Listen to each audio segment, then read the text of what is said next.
profundidad de las riquezas, de la sabiduría y de la ciencia de Dios. Cuán insondables son sus juicios e inescrutables sus caminos. Porque ¿quién entendió la mente del Señor? ¿O quién fue su consejero? ¿O quién le dio a él primero para que le fuese recompensado? Porque de él y para él son todas las cosas. A él sea la gloria por los siglos. Amén. Y Pablo concluye así una sección de la más profunda de todas sus cartas. La carta de Pablo a los romanos es la carta más profunda de todas.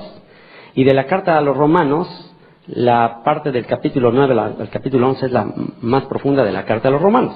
Es muy, muy profundo este texto. Y es así, llega un momento de éxtasis intelectual, espiritual, donde ya Pablo termina diciendo, wow, ¿quién entenderá la mente de Dios? Qué grande es la profundidad del pensamiento de Dios. Y él cierra esta sección donde habla del misterio de la restauración de las dos casas de Israel. Hace rato al comer platicábamos de que en cada Shabbat, en cada cena de Shabbat, que es la cena con la que se abre el día de reposo, una tradición, una práctica judía es juntar dos panes, juntarlos y darle gracias a Dios por la provisión del pan, del alimento.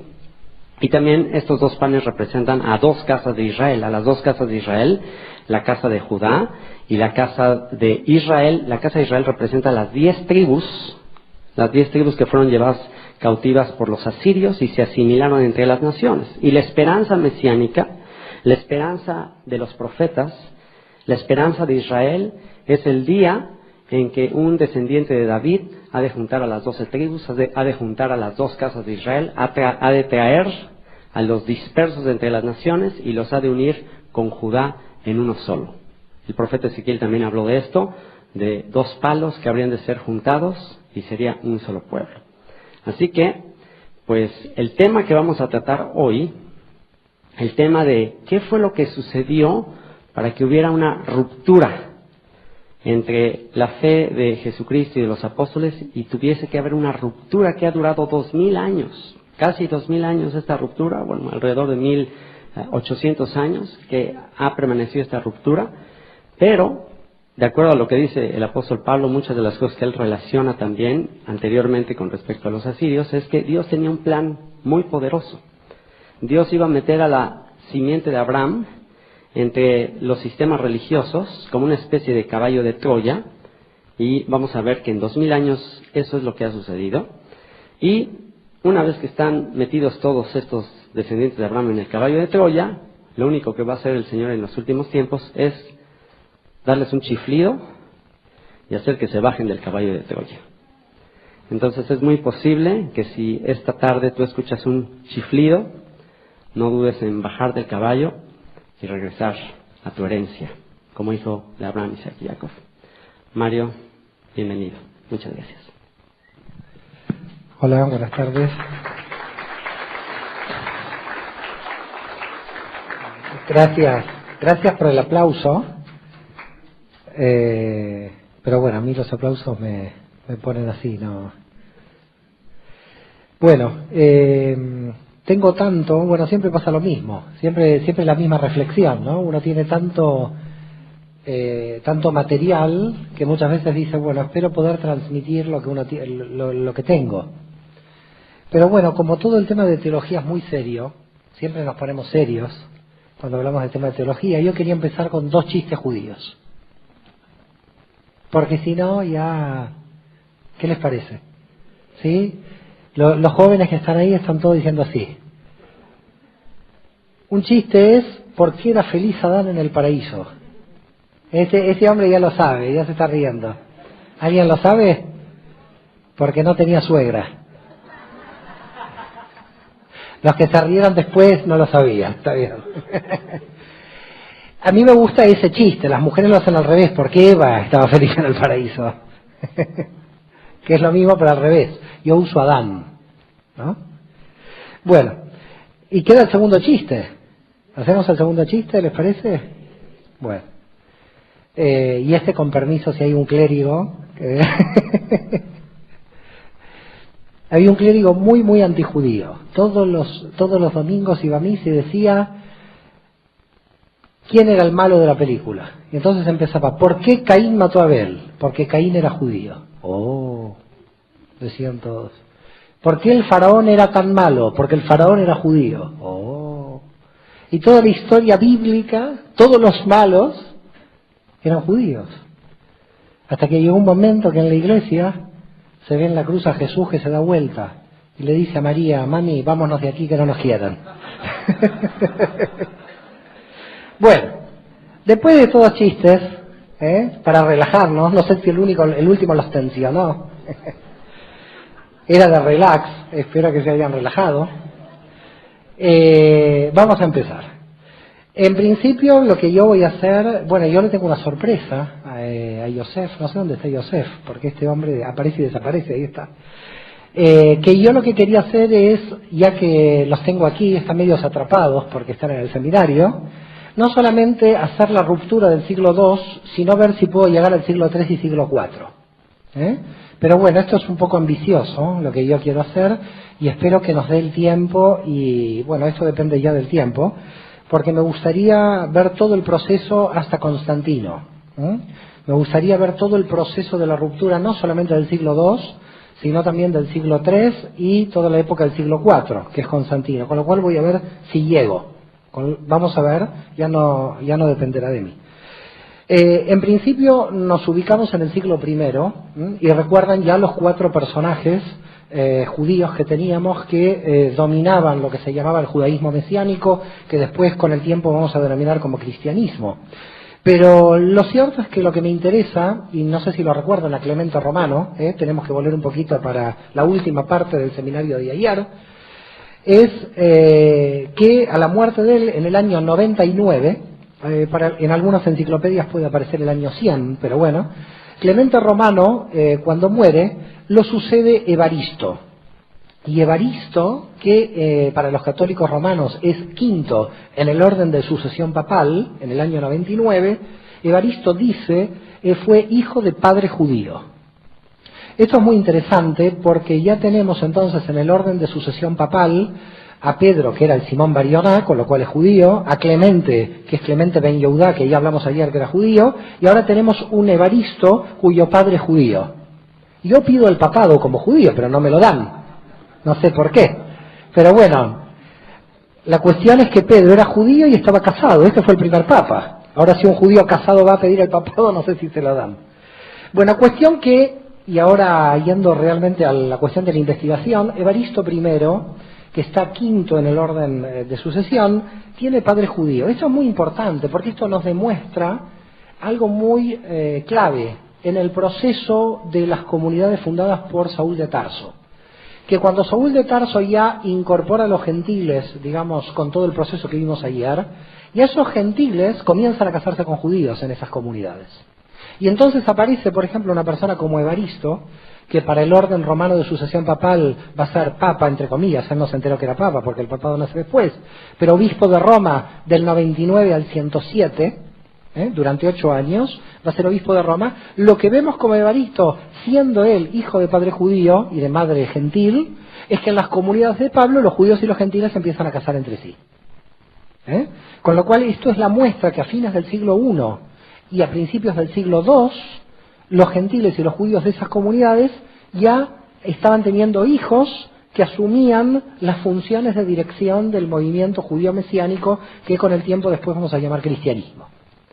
Pero también hay algo interesante, que llegaban a los puestos de conducción, para llamarlo de alguna manera, no solamente los judíos que tenían la preparación porque venían del mundo de la Torá, es decir, en líneas generales conocían la Biblia, con lo cual los gentiles que ingresaban a las comunidades de Pablo tenían un gran problema.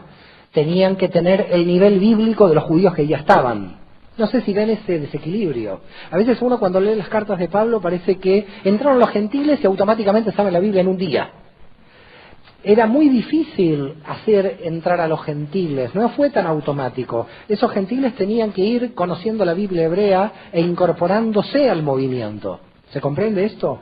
Así que cuando decimos Pablo incorporó a los gentiles, lo decimos rápidamente, pero no es tan rápido. El proceso va lentamente. Quizás un gentil necesitaba 10, 20, 30 años para realmente incorporarse al movimiento judío mesiánico. Y por lo tanto en el 107 que muere Evaristo, la pregunta es ¿por qué murió en el 107? Porque Trajano, ya emperador de Roma, va a realizar una persecución general a los judíos de todo el imperio y mata a Evaristo. Con lo cual, fíjense también que interesante, en el 107 va a haber una persecución general de Trajano a los judíos en el imperio romano, y para el imperio romano, Evaristo, que es obispo de Roma, es considerado judío. Y por lo tanto, para el imperio romano, Evaristo tiene que morir, con lo cual el quinto en el orden de sucesión papal es un papa que muere por judío, en la persecución de Trajano. Esto es como muy interesante. En el 107, Trajano no es que mató solamente a Evaristo, también mató a San Ignacio de Antioquía en el 107. Ignacio de Antioquía era gentil, ya veremos algo interesante de San Ignacio de Antioquía. En el 107 también crucificaron al primo de Jesús, recuerdan a Simeón, que había quedado en Jerusalén, lo vimos ayer, pero bueno, tenemos que refrescar un poco la memoria.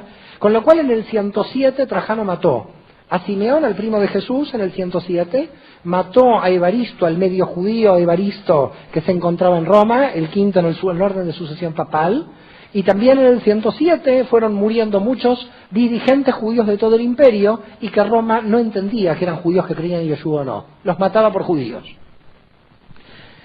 Claro, la cuestión es que en el 114 la cosa se complica. Fíjense que estamos en el 107, pasamos 7 años. En la época antigua es muy poco. Hoy con Internet parece que cada año va volando, pero en la época antigua 7 años es poco tiempo. En consecuencia, en el 114 sucede algo muy interesante, muy importante, porque viene la Segunda Guerra Judía, la Segunda Rebelión. Así como nosotros vimos la primera del siglo I, del 66 al 70, que terminó con la destrucción del Templo de Jerusalén. Ahora vamos a ver qué pasó en el año 114. En el año 114 sucedió algo que con este punto, con este suceso del 114, quizás van a poder entender mejor por qué el judaísmo mesiánico del que estoy hablando va a querer y va a intentar transformarse en una religión diferente y va a intentar tomar una independencia del judaísmo global que estamos estudiando. En el 114 aparecieron el imperio parto. No sé si recuerdan la historia, pero voy a intentar hacer un poco de historia para que entiendan, porque esto va a ser un problema de geopolítica internacional del siglo II, lo que voy a explicar ahora. El imperio parto, los partos estaban en Persia, eran los descendientes de los persas, con lo cual el imperio parto estaba en lo que hoy es Irán. ¿Saben dónde queda Irán? Bueno, donde está ahora Irán, eso era el imperio persa, después se va a llamar el imperio de los partos. Hay 2 regiones donde los romanos nunca pudieron avanzar ni conquistar, porque eran regiones que cuando pasaba una legión la destruían. Es decir, el imperio romano ¿a qué límites llegó? A los límites donde llegaron las legiones. Pero cuando las legiones desaparecieran porque las exterminaban, el imperio romano dijo, más aquí no paso. Había 2 regiones básicas donde el imperio romano no podía pasar: Germania, Alemania e Irán. En estos 2 sitios, fíjense que los alemanes se dicen arios, que provienen de la misma región, el norte de la India e Irán. Cuando del Tigris y el Éufrates pasaba una legión romana, los partos la aniquilaban. Con lo cual los romanos, con miedo, se quedaron del otro lado del Tigris y el Éufrates. Ya no pasaron el Tigris y el Éufrates. No avanzaron como Alejandro Magno hasta la India. Y lo mismo pasaba en el río Rin. Cuando pasaban el Rin, los germanos aniquilaban a las legiones romanas.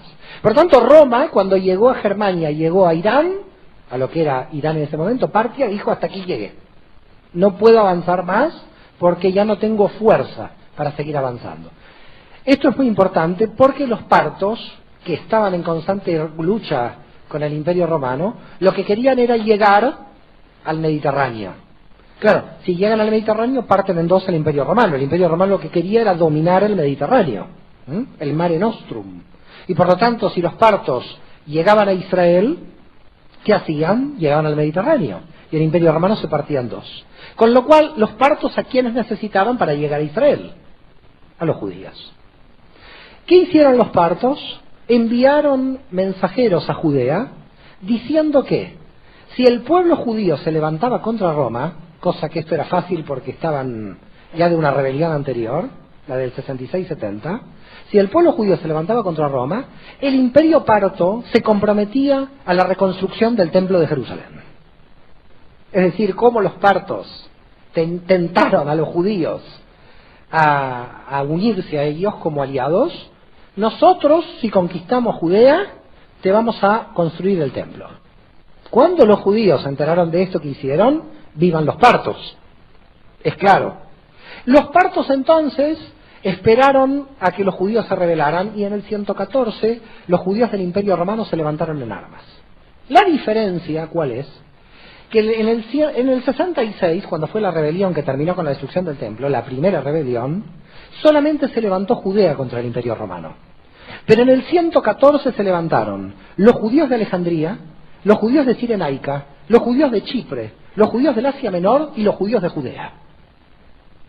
Los judíos en el 114, en la rebelión contra Trajano, todas las comunidades de la diáspora participaron en solidaridad con los judíos de Judea en la rebelión general. Esto no había pasado en la rebelión del 66. En la rebelión del 66 los judíos de la diáspora dijeron que se mueran los de Judea. Podemos ayudar económicamente, pero yo no me rebelo contra Roma. Por tanto, Roma dejó muy bien a las comunidades judías del interior. Respetó religiosamente a las comunidades judías fuera de Judea. Solamente aniquiló la independencia judía en Judea, pero no a las comunidades de exterior. En el 114, la diferencia con la rebelión del 66 es que los judíos de la diáspora se unen a Judea y se rebelan todos. Con lo cual el Mediterráneo oriental entero se rebela y las legiones romanas que estaban cuidando la frontera del Tigris y el Éufrates tienen que retirarse para ir a liquidar a los judíos que se habían rebelado. Tienen que reconquistar territorio romano porque se estaban rebelando las comunidades judías dentro del imperio. Cuando las legiones romanas se retiran para matar a estos judíos, avanza el ejército de Parto. Los partos dicen, ahora sí, avanzo para conquistar, los judíos ya se metieron, hicieron una revolución interna, y yo voy a avanzar. ¿Qué importancia tiene esto? La importancia es que en el 66, una provincia romana, que es Judea, se levanta contra el Imperio Romano. Esto no era habitual, pero podía haber alguna provincia descontenta. Ahora todos los judíos, para Roma, estaban siendo sospechosos y traidores al imperio. Ahora cambia la cosa. Los judíos son todos traidores al imperio porque se están rebelando las comunidades de la diáspora. El cambio entre la primera guerra y la segunda es muy diferente. Y son traidores al imperio porque están apoyando otro imperio, a los partos. Claro, uno desde el punto de vista judío podría decir, y si Roma no me deja construir el templo, yo me uno con quien sea. Pero claro, y los judíos lo que hicieron es unirse a los partos porque tenían la promesa de que los partos le iban a construir el templo de Jerusalén. Los partos, ¿hasta dónde llegaron? Conquistaron Damasco, con lo cual se estaban acercando al Mediterráneo. Y si se acercaban se partía el imperio en dos. Con lo cual pasó que Trajano peleó 3 años la guerra, del 117 al 120, y en el 120 finalmente Trajano muere y no hay forma ya de seguir peleando. Muere en medio de la guerra. Trajano muere en medio de la guerra contra los partos y con la revolución judía. ¿Y quién asume el mando del imperio? ¿Recuerdan? Su hijo adoptivo. ¿Alguien lo recuerda? Adriano. Su hijo adoptivo era Adriano. Hijo adoptivo queda lindo. Aquí hay chicos muy pequeños. No me gustaría decir quién era Adriano de Trajano. Más que hijo adoptivo, era pareja adoptiva. Los más adultos lo van a poder entender. No quiero dar más detalles porque hay demasiados niños aquí. Con lo cual, Adriano va a asumir el cargo de emperador y se da cuenta Adriano que cuando asume el cargo de emperador no puede haber una guerra en 2 frentes. Por lógica. Cuando Napoleón hizo la guerra de doble frente contra Inglaterra y contra Rusia, perdió. Hubo gente en la Segunda Guerra Mundial que hizo lo mismo. Cada uno que hace doble frente tiene un desgaste de fuerzas. Entonces Adriano dijo, si peleo contra los judíos y peleo contra los partos, yo no gano nunca, tengo que definir. Y dijo Adriano, los judíos van a tener mi promesa que les voy a construir el templo de Jerusalén. Tenía que conquistar tenía que hacerse amigos y los judíos, todo el mundo contento que habían logrado que Adriano les dé la posibilidad de construir el templo de Jerusalén, y por lo tanto, cuando todo el mundo judío se calmó, las legiones romanas fueron contra los partos y volvieron al Tigris y al Éufrates. Es decir, toda la guerra de 6 años no sirvió para nada, sí, para matar gente, por supuesto, pero quedaron las mismas fronteras. Adriano pudo volver a la frontera de Trajano del comienzo de la guerra. Todo esto que estoy contando es para que vean que el mundo judío ya estaba muy tranquilo y feliz, porque en el 120 parece que iban a crear el nuevo templo de Jerusalén. Por eso cuando hoy uno va a Jerusalén, hay una parte de la Jerusalén que se llama la Jerusalén de Adriano, porque es la parte cerca del Muro de los Lamentos que Adriano estaba construyendo para ir dándole la base al nuevo templo, a lo que sería el tercer templo de Jerusalén, que al final no se hizo. Pasaron 10 años y veían los judíos de Judea que Adriano ponía un ladrillo y todo el mundo se dormía. Que esto no iba rápido, que era una cosa muy rara la promesa de Adriano, la promesa de los políticos. Yo te voy a hacer el templo de Jerusalén. Los judíos le creyeron. Toma un ladrillo y ahí a esperar 6 meses. Otro ladrillo a esperar 6 meses. La cuestión que el templo a esa velocidad se hubiera construido en el siglo 30, porque no iba velozmente la construcción. Adriano hizo la promesa. Ven que aquí hay un ladrillo. La gente decía, esto es un chiste, aquí no avanza. Aquí no avanza. Hasta que después de 10 años, casi 12, el pueblo judío se dio cuenta, aquí no hay templo. Aquí Adriano me está engañando, y por lo tanto, y los judíos le dijeron a Adriano, mire, empezaron a presionar, usted tenía una promesa con el pueblo judío, la reconstrucción del templo de Jerusalén. Ah, sí, dijo Adriano, ahora me olvidé de la promesa. ¿Y qué va a hacer? Mire, yo voy a poner al dios Júpiter aquí, boom, y puso donde estaba el templo el dios Júpiter. A los 3 días de poner al dios Júpiter, el pueblo judío en Jerusalén le cortó la cabeza al dios Júpiter y se levantó Jerusalén contra el imperio. Y se levantó Judea contra el imperio, y un rabino, el rabino Akiva, Rabí Akiva, dijo, Bar Kokhba es el Mesías de Israel. Uno de los generales que se levantaron. Con lo cual, en un momento hubo 2 Mesías. Mesías Yoshua, de muchos judíos de la diáspora con gentiles, y el pueblo judío que se levantaba por 3ª vez contra Roma, en el 132, que decía, Rabí Akiva dijo, que Bar Kokhba es el Mesías. Ahora había para elegir. Ya no había uno que era Yeshua, ahora también estaba Bar Kokhba. Los judíos dijeron, posiblemente este es el Mesías. Vamos a ver si le ganamos a Roma. Si no, no es Mesías. Pero cuando perdió la guerra dejó de ser el Mesías. Pero mientras tanto, si ganaba, podía hacerlo, con lo cual los judíos se levantaron contra Roma, diciendo Bar Kokhba es el Mesías. Muy bien, 2 Mesías, levantamiento contra Roma, no hay templo. Una guerra que también, según los historiadores, aniquiló a más de 500.000 de judíos. Cada vez la cantidad de judíos iba bajando, como pueden ver, desde esos 5 millones que yo expliqué, prácticamente cada 50 años, otra guerra contra Roma, miles de judíos muertos. Es decir, que la debilidad del pueblo judío, del Imperio Romano hasta aquí, es manifiesta. Quedamos muy pocos. Se dice que si todo el mundo judío hubiera luchado todos contra Roma, no hubiéramos quedado nosotros. Quiere decir que mis antepasados seguramente no lucharon o se escaparon. Los judíos descendemos de todos aquellos que tuvieron la suerte de no morir contra Roma, porque si no, no quedaba nadie. Pero lo cierto es que nos encontramos en el 132, y en el 132 hay esta guerra, esta tercera guerra contra Roma, que termina en el año 135. ¿Cómo termina? Gana Roma, siempre ganaba Roma, no había nada que hacer contra Roma. Roma entra en Judea, conquista Judea y dice, bueno, ahora vamos a hacer así, dice Adriano. Yo los judíos no los quiero ver ni en figurillas. Es decir, 3 años de guerra. En los documentos oficiales romanos dicen, ganamos. Siempre se decía ganamos con la victoria imperial, pero aquí fue desastrosa. La victoria imperial costó, digamos, esta guerra ganarla, con lo cual fue una especie de victoria pírrica en el sentido que murieron muchos romanos. Pero lo cierto es que Adriano tomó varias decisiones. Primera decisión, los judíos de todo el imperio tienen prohibida la circuncisión y el Shabbat.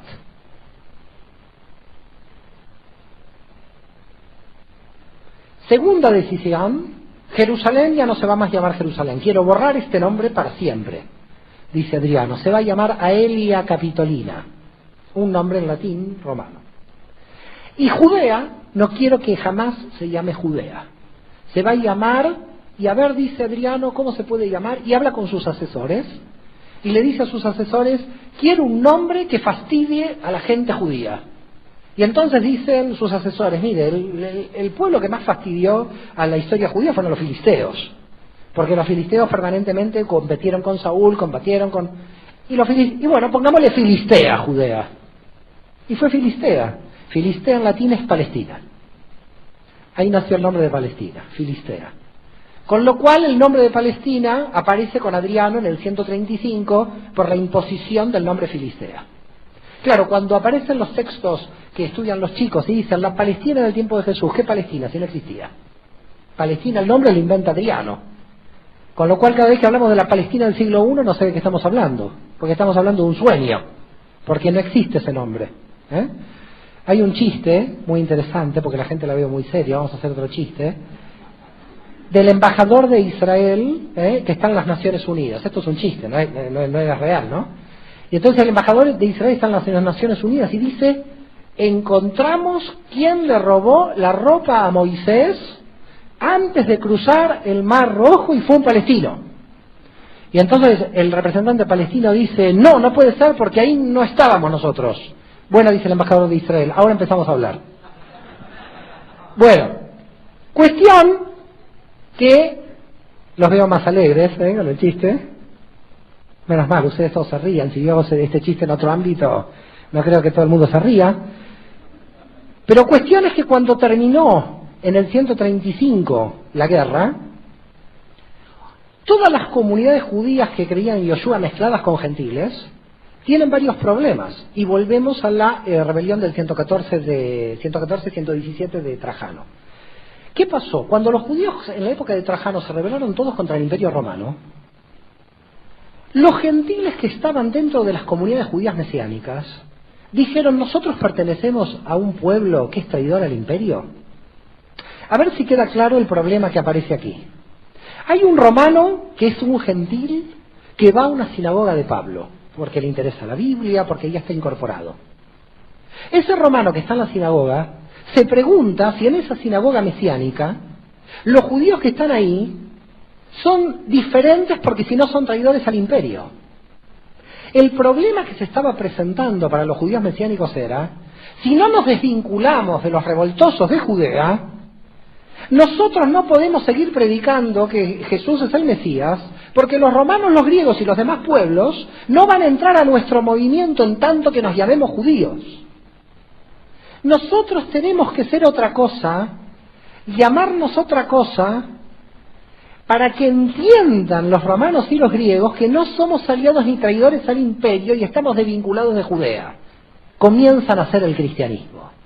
El cristiano es alguien entonces que lee la Biblia hebrea, que lee los salmos hebreos, que lee un Mesías hebreo, pero que cuando le hablan de la política de Israel dice, yo no tengo nada que ver con esta gente.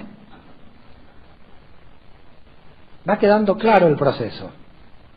Tiene todos los elementos judíos, pero ya se empieza a apartar del nacionalismo judío, porque el nacionalismo judío lo hace traidor al imperio, y los romanos y los griegos no entran al movimiento porque lo ven demasiado judío, y dice, esta gente está con Israel, con lo cual contra el imperio. ¿Yo qué hago participando de un grupo que está contra el imperio? Se va entendiendo el problema de cómo van haciendo el cristianismo. Ya entonces dice, no, yo soy cristiano. ¿Qué quiere decir que yo soy cristiano? Que creo que Jesús es el Mesías, que creo en la Biblia hebrea, pero yo con la gente de Judea y con los judíos no tengo nada que ver. Ellos son los traidores al imperio. Nosotros no somos traidores al imperio. Si no mostraban los judíos que creían en Jesús y los gentiles que no tenían nada que ver con el judaísmo, se estaban mezclando con la política de Israel y por lo tanto eran considerados traidores al imperio. Y por lo tanto empiezan a buscar cómo independizarse del judaísmo. Y decir, nos tenemos que ir del judaísmo, los romanos no nos tienen que ver como judíos. Porque si los romanos nos siguen viendo como judíos, quiere decir que siempre vamos a ser considerados y sospechosos traidores al imperio romano por defender Judea. Se va viendo el problema como aparece. Claro, en la rebelión del 114-117 contra Trajano queda el principio del problema. Pero ya en la tercera rebelión de Bar Kokhba, el problema se acentúa.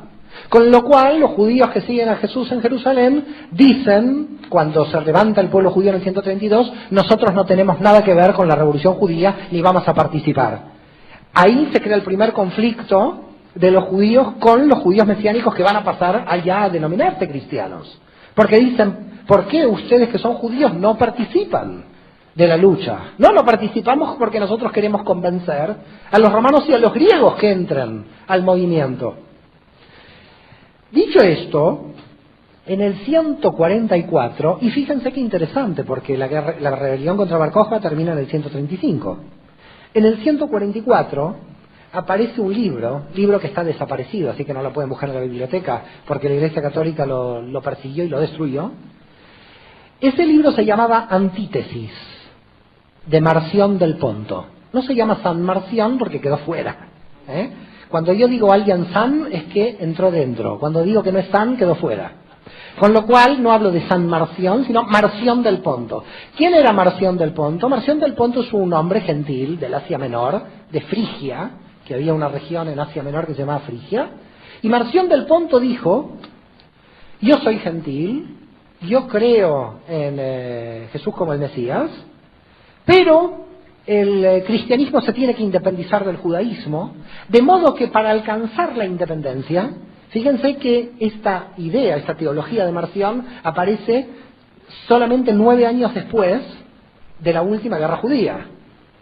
Son las consecuencias del pensamiento de muchos gentiles que están dentro del movimiento cristiano. Y dicen, Marción del Ponto, para que los romanos no nos crean judíos, nosotros tenemos que tomar una decisión muy drástica, dice Marción, borrar el Antiguo Testamento. Es la primera vez que aparece Antiguo Testamento. Él es el que habla de Antiguo Testamento. La palabra Antiguo Testamento la crea Marción. La crea Marción del Ponto. Dice, la Biblia hebrea es peligrosa, dice Marción, porque si nosotros leemos la Biblia hebrea, somos judíos. Y por lo tanto, lo único que hay que leer es el Nuevo Testamento, pero el Nuevo Testamento que yo quiero, dice Marción. ¿Y qué quiero? Lucas, que es el único no judío. Porque Marcos, Mateo y Juan, que son los 3 judíos, fuera. Con lo cual voy a sacar todo el judaísmo posible que tiene esto, es decir, el Antiguo Testamento, y el Dios del Antiguo Testamento era un falso Dios, era el diablo, dice Marción. Directamente lo dice así, lo decía, porque en la Antítesis desapareció. Eso se llama marcionismo, y los gentiles que habían sido ingresados por Pablo, que es un judío, al movimiento cristiano, ya estaban entrando en el marcionismo. Y estamos hablando a un solo siglo de la muerte de Yoshua y la desaparición del primer movimiento. Solamente 2 o 3 generaciones que los judíos habían perdido el control del movimiento mesiánico a favor de los gentiles. Los primeros gentiles que van a asumir el movimiento se sienten superiores a Israel. Y dicen los primeros gentiles con Marción, Israel tiene el Antiguo Testamento, nosotros tenemos el Nuevo y solo el Evangelio de Lucas, que es lo que le interesa, dice Marción. Con lo cual apareció el marcionismo. ¿Qué es el marcionismo? Gente cristiana, toda proveniente del mundo gentil, ingresada por Pablo porque eran gentiles, pero son ya los hijos y los nietos, que ven que lo judío es ya peligroso. Entraron por el judaísmo, pero ahora se quieren ir. Entraron por Pablo, entraron por Yoshua, pero ahora ellos dicen hay que borrar el Antiguo Testamento. Eso se llamó el marcionismo. Claro, en el 150, en Roma, 6 años después de esto que estoy contando, aparecen 2 personas que van en Roma a dirigir los primeros cambios para construir la iglesia.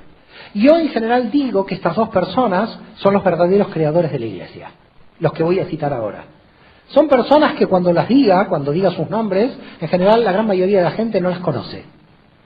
Pero la mentalidad y lo que hicieron dio lugar a que ya podamos hablar desde mediados del siglo II en adelante de un cristianismo que se va a diferenciar de su tronco judío.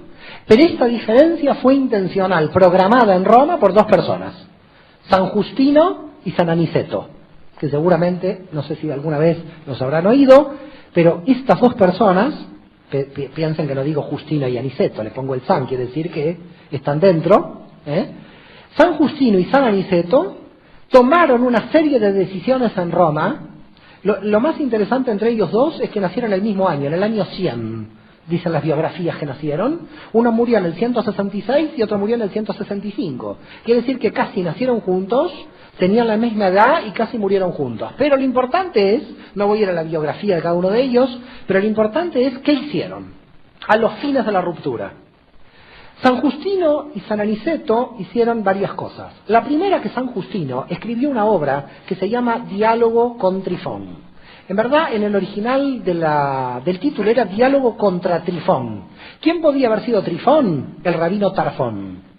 El rabí Tarfón del siglo II, que aparece en la tradición oral hebrea, en el Talmud, es probable que haya sido este hombre, Trifón, que él lo que hace en esta obra, Diálogo contra Trifón o con Trifón, es dialogar con un judío. Y él dice, Justino, yo soy cristiano, él es judío. Por primera vez, en el 150, a mediados del siglo II, hay un pensador que dice, soy cristiano, él es judío. Aquí sí ya tendríamos, de alguna forma, la verificación de que ya está roto algo, porque ya él no se siente. Y en el primer capítulo del Diálogo con Trifón, es interesante porque él escucha una conversación, dice, estoy escuchando a 3 estudiantes judíos con su rabino, con el rabino Tarfón o Trifón, que están hablando de las consecuencias de la guerra de Judea contra Adriano. Pero yo no entro en ese debate porque no es mío. ¿Quedó claro? Es decir, aquí ya él dice, el debate político de Judea no es mío, no tengo nada que ver, estos son los revoltosos de Judea.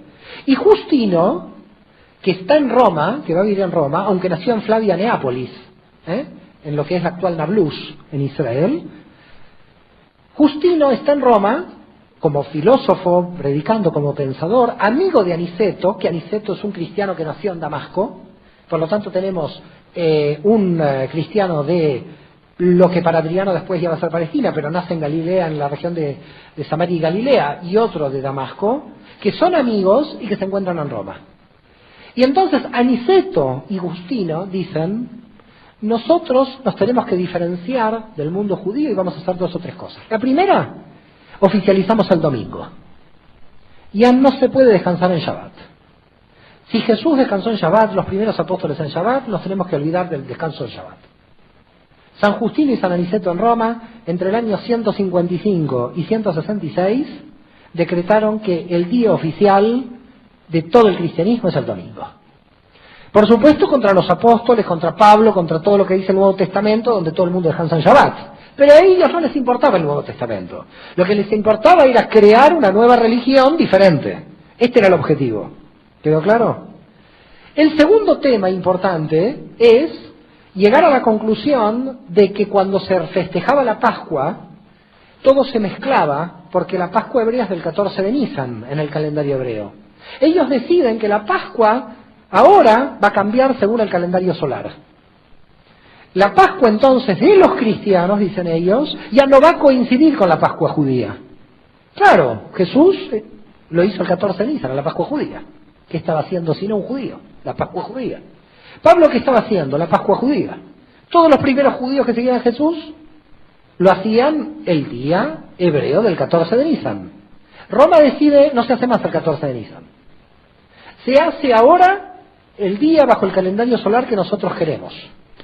¿Y por qué lo ponemos bajo el calendario solar? Porque el calendario lunar, ¿quién lo administraba? Los rabinos de Jerusalén. Y si los cristianos querían seguir bajo el calendario hebreo, ¿a quién se lo tenían que preguntar? No preguntemos más, dijo San Justino y Aniceto, a los rabinos de Jerusalén cuando cae la Pascua. Ahora nosotros hagamos el cálculo de la Pascua según el calendario solar, no el lunar. Y entonces los millones de cristianos, desde el 155-166, que festejan la Pascua todos los años, la festejan en una fecha que no es la fecha original del calendario hebreo.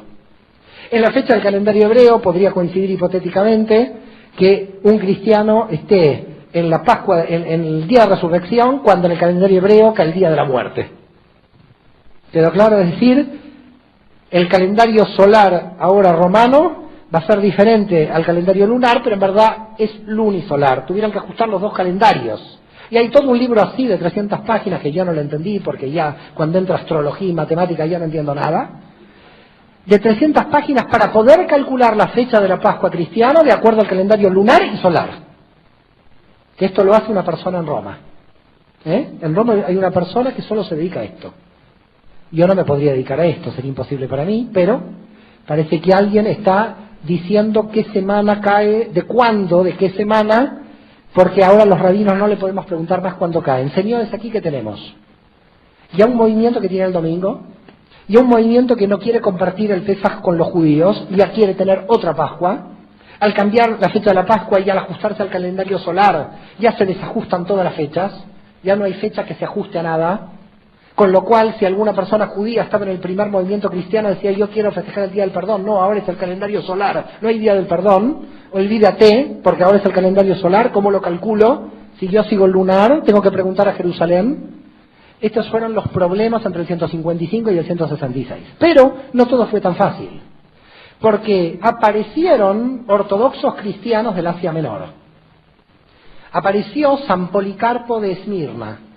Policarpo de Esmirna, hay dos, Polícrates de Éfeso y San Policarpo de Esmirna, que le fueron a Roma, a Niceto, a decir, me encanta lo que hizo Roma, pero yo sigo el 14 de Nisan. Todas las comunidades cristianas del Asia Menor, de Siria, de Judea y de Egipto, todo el oriente cristiano, no se adaptó a lo que dijo Roma. Y todo el oriente cristiano dijo, nosotros no vamos a cambiar la fecha lunar, porque nosotros queremos festejar la Pascua en la misma fecha que Jesús. Nosotros no queremos decir lo que dice Roma, de cambiar la fecha pascual. Nosotros queremos seguir con esa misma fecha en la que Jesús y sus apóstoles realmente hicieron la Pascua, que es la Pascua hebrea, y por lo tanto yo no lo voy a cambiar el calendario lunar. Eso le dijeron los de Asia, que se enfrentaron contra Roma. Y Aniceto dijo, no importa, tranquilos, todos estamos en comunión, no nos peleemos, dijo. Claro, se partía la iglesia en dos, porque todos los cristianos de Oriente querían seguir recordando la Pascua con los judíos. Entonces Roma dijo, mejor aquí no hago nada porque la cosa se me va a complicar, y dijo, a los de Oriente los dejo siguiendo con la tradición del 14 de Nisan. Hasta ahí bien. Muere San Aniceto, es decir, muere Aniceto, va a subir al papado Eleuterio, que tampoco se enteró que era papa, pero bueno, obispo de Roma, Eleuterio. Eleuterio I llegó a otra conclusión para romper más la cosa. Es decir, la ruptura ahora, como van a empezar a ver, se va a profundizar. Ya empezó, pero ahora cada vez va a ser peor. Eleuterio dijo en el 178 que ahora los cristianos están no obligados a comer las comidas prohibidas. Quiere decir que desde Jesús hasta Eleuterio, todo el mundo estaba respetando las comidas prohibidas que no había que comer, de la Torá. Es Eleuterio en Roma donde dice, las comidas prohibidas simbolizan el pecado y si no haces pecado, come lo que quieras, que es lo mismo. Hacer una interpretación alegórica del texto, no literal, y dice las prohibidas representaban el pecado. Ahora todo el mundo a comer lo que quiera. Parece que este hombre tenía ganas de comer algo y dijo, yo tengo que resolver esto, ¿no? El hombre dijo, yo tengo una gana de comerme alguna cosa prohibida y dijo, ahora yo tengo que ver cómo esto lo interpreto. La cuestión es que en el 178 el mundo cristiano abandona las prescripciones y las observancias alimenticias de la Torá, que ni Jesús, que ni los apóstoles, que ni todos los primeros cristianos hasta el 178 dejaron de cumplir. Es decir, todo el mundo cristiano hasta el 178 seguía las observancias alimenticias de las comidas prohibidas. Pero en Roma dijeron un día, ahora no hay comidas prohibidas, ahora comamos todo. Será, yo digo, la industria del jamón en España que presionó al papado, no sé. Algo pasó aquí, porque si no, no se entiende. Los intereses de los jamoneros. Pero bueno, la cuestión es que ahora no hay comidas prohibidas. Pero lo terrible es que si uno va a lo que se llama el martirio de León del 177, los romanos buscaban cristianos viendo si no comían comidas prohibidas. Y cuando los romanos le quieren dar morcilla de comida prohibida a los cristianos de León, los matan a todos a los leones. Es decir, que los cristianos morían por observar la Torá en el martirio de León del 177 y después en Roma deciden que eso no vale. Gente que moría para que Roma les obligaba a no comer, a comer, se daban cuenta los romanos cuando había cristianos de que estaban observando las comidas prohibidas y así los mataban. Igual así Roma ya cambió, con lo cual ¿cuántos cambios tenemos? Se abandonó el Shabbat por el domingo, se abandonó la Pascua hebrea por una Pascua diferente en cuanto al calendario. La simbología ya sabemos que es diferente, después lo analizaremos, pero por lo menos en cuanto al calendario, para que judíos y cristianos no compartan la mesa, para que no coincidan la fecha de la Pascua. Y después tercero, ahora viene Eleuterio y nos dice, las comidas prohibidas ahora están todas permitidas. A comer lo que quieran.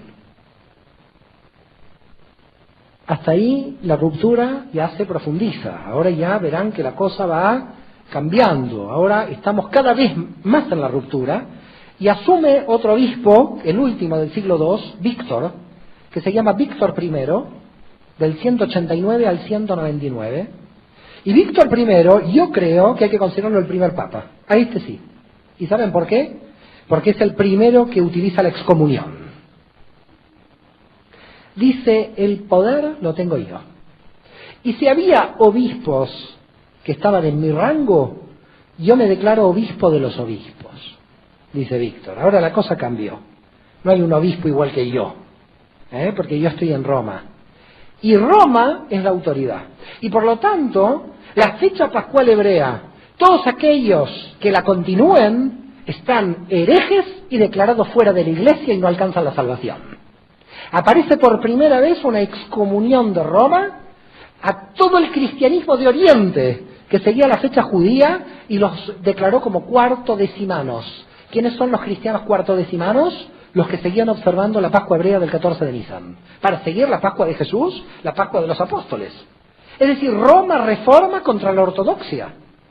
Roma está reformando permanentemente para alcanzar la independencia del cristianismo contra la raíz judía de Jerusalén. Pero esta vez ya la cosa se puso fea. A diferencia de Aniceto, que dijo, bueno, hagamos comunión y la paz, Víctor I dice, no, no hagamos la paz. Yo ahora tengo razón. De Roma sale la palabra de Dios, dice Víctor. Y entonces, los cristianos de todo el Oriente, si no se adaptan al calendario solar, todos ellos, si siguen la práctica judía, dice Víctor, que es la práctica de Jesús, no alcanzan la salvación y Roma los excomulga. La primera excomunión en el año 190. Llegó la primera excomunión. Víctor asume el obispado de Roma en el 189 y en el 190 lanza la primera excomunión. Afuera.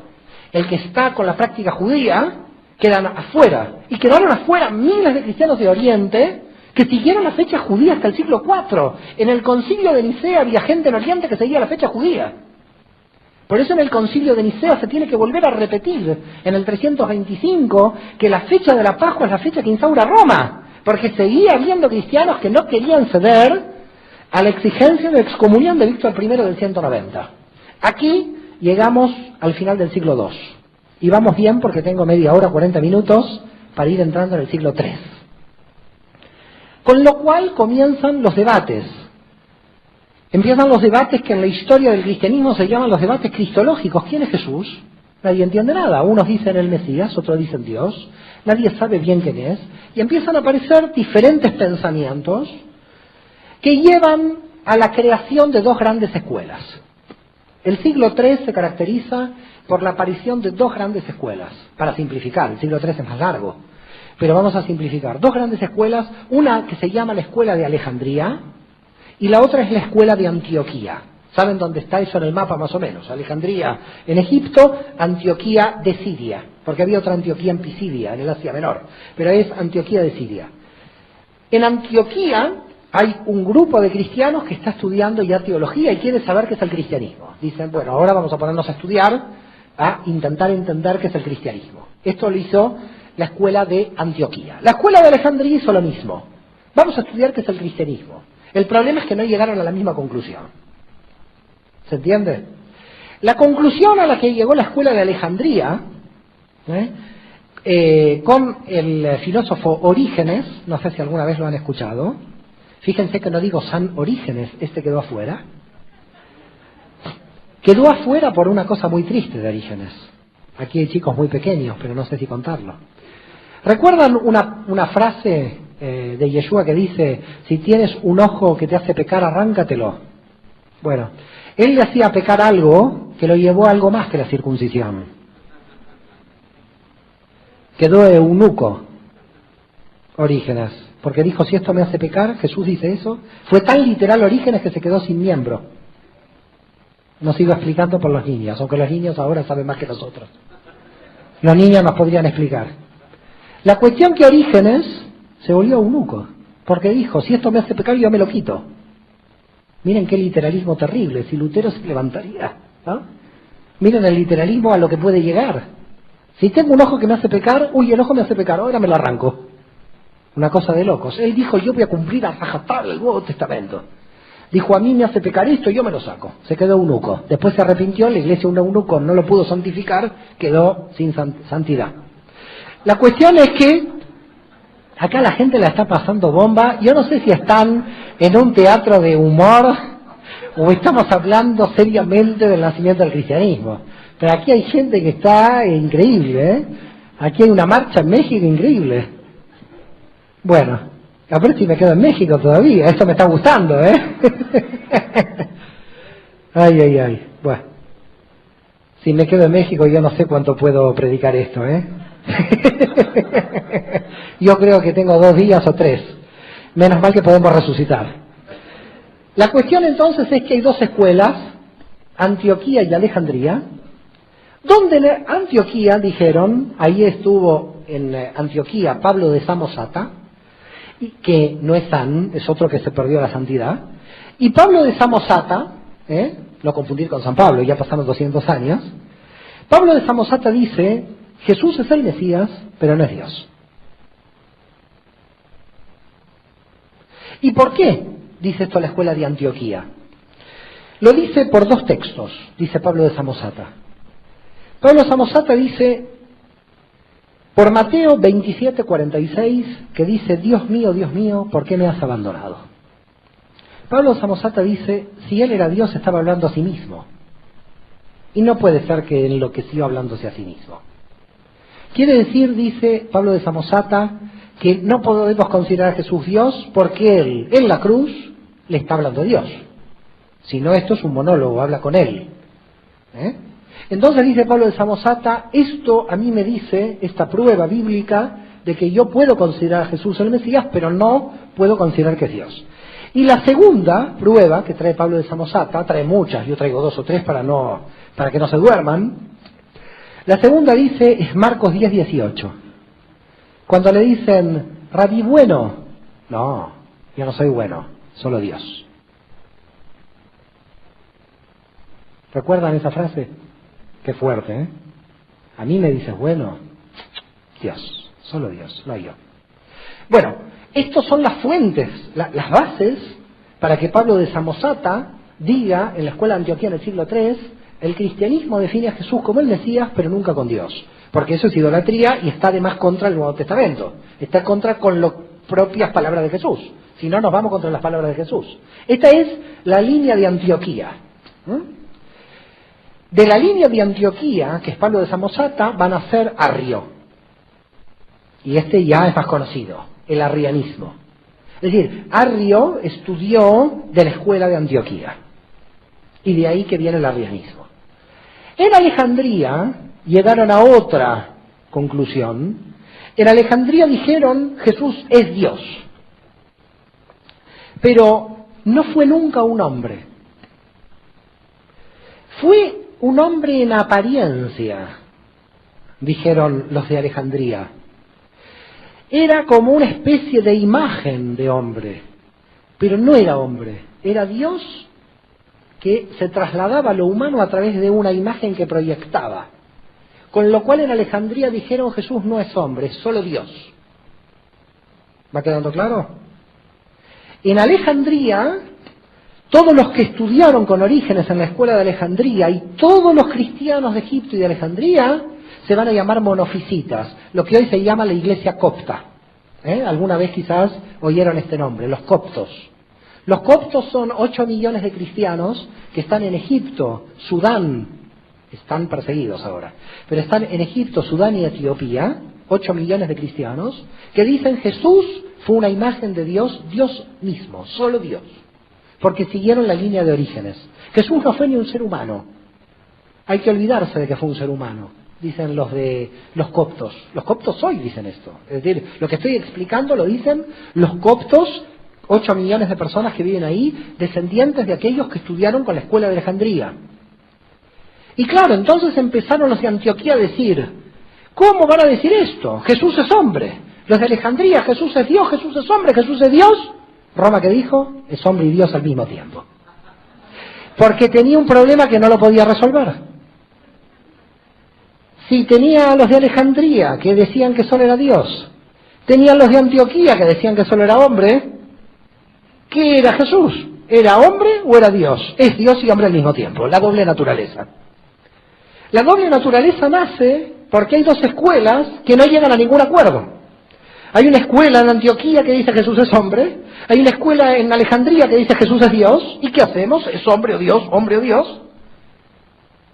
Y se empezaron a matar entre ellos, se empezó a perder el amor al prójimo y todo lo que nosotros sabemos, porque la cosa es, ¿tú qué crees? ¿Que Jesús es hombre? No, que Jesús es Dios, venga a tirarle piedra. ¿Yo qué crees? El otro, y todo el mundo confuso. ¿Qué es el cristianismo? Era la pregunta. Porque nadie sabía lo que era. ¿Qué era lo que decían los de Antioquía? ¿Qué eran los que decían los de Alejandría? ¿Qué es el cristianismo? ¿Lo que dicen los coptos? ¿Lo que dicen los arrianos? Entonces, ¿cómo definimos la situación? En medio del siglo III apareció un emperador romano que se llamó Decio. Decio dijo, yo voy a perseguir a los cristianos de mi imperio porque ya me tienen cansado. Ahora sí es a los cristianos. Ya nos vamos yendo del tema judío. Ahora sí son cristianos independientes del mundo judío. Y en la persecución de Decio, del año 251, mediados del siglo III, ya Decio va contra los cristianos directamente. Esta gente es más peligrosa, dice Decio. Porque si los judíos querían liberar Judea, estos quieren cristianizar el imperio. Estos van por el imperio, dice Decio. Con lo cual, ahora lo que voy a hacer es perseguir a los cristianos y hacerlos adorar a los ídolos. Entre el año 251 y 258, durante 7 años, el emperador Decio y las legiones romanas matando cristianos, se dice que mataron más de 100.000 cristianos, fue una de las persecuciones más brutales del imperio romano. Entre ellas ahí murió Orígenes, torturado, a Orígenes se le llevaron a Judea y ahí lo mataron en Cesarea, en la Cesarea la marítima, donde estuvo Pablo y donde se puede visitar todavía hoy en Israel, lo mataron a Orígenes. Pero la clave, ¿dónde está? La clave es que apareció un problema dentro de Roma, porque mucha gente, para salvar su vida, ¿qué hacía? No todos tenemos capacidad de mártires. Y entonces había mucha gente cristiana que decía, no, yo me voy a los ídolos, tranquila, y cuando termine la persecución vuelvo. Pero yo no me voy a martirizar, porque imagínense, 100.000 personas que decían, soy cristiana al martirio, soy cristiano al martirio. Uno dijo, yo no soy nada. Yo me callo la boca y cuando Decio se muera, después diré que soy cristiano. ¿No? Esta gente se quería salvar. Si tiene razón, quieren salvar su vida. Si todo el mundo se declaraba cristiano en Decio, no quedaba nadie. Por lo tanto, comenzó las persecuciones de Decio infernales, se llama la persecución general del 251. Al 258, miles de cristianos, aproximadamente 100.000 mueren en todo el imperio romano, y en el año 258 muere Decio. Y cuando muere Decio, los cristianos pueden volver a ser cristianos. Con lo cual, todos los que ocultaron su cristianismo fueron a las iglesias a decir, ahora estoy aquí. No estaba por Decio, pero yo siempre quise ser cristiano, claro. Fue Decio el que me impidió venir. Entonces, claro, había algunos en la iglesia que decían, esta gente yo no la quiero. Porque esta gente, mañana viene otro, nos persigue y esta gente otra vez se va. ¿Qué es esta gente? Vuelve y va, viene y va. ¿Qué es cristiana o idólatra esta gente?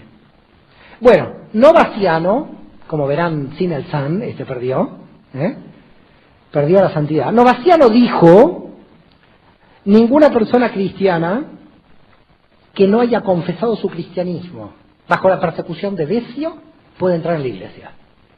Es decir, Novaciano dijo, los verdaderos cristianos somos los que podemos dar la vida, dice Novaciano.